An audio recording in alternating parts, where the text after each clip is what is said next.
আগামী সংসদে যারা যাবে তারা যদি মনে করে থাকে সংসদ হচ্ছে একটা ব্যাড অফ রোজেস, ওখানে গিয়ে আরামে কাটাবে এবং ওই সংসদ সদস্যের এই পদটাকে এটাকে ক্যাপিটালাইজ করে তারা ব্যবসা করবে, তারা হচ্ছে জনগণের সাথে প্রতারণা করবে, তারা নতুন নতুন ঠিকাদারি লাইসেন্স করবে, নতুন নতুন ঠিকাদারি লাইসেন্স করে তারা বিদেশে পাচার করবে, ওই সব সংসদ সদস্যদের ঘুম হারাম করে দেবে ইনশাআল্লাহ।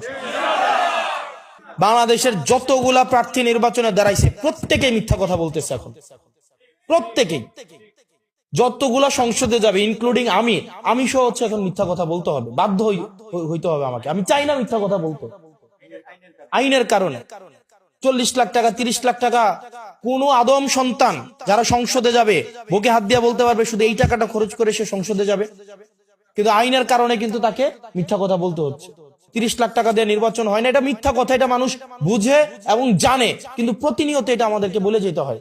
আমি যেখানে আসছি আপনারা টাকা পয়সা তো দিবেনই, এর পাশাপাশি আরেকটা দিবেন তো নাকি? আমি তো আমিও গরিব মানুষ, আমারও টাকা পয়সার অনেক ঘাটতি, আমি এখন উঠানো শুরু করি নাই।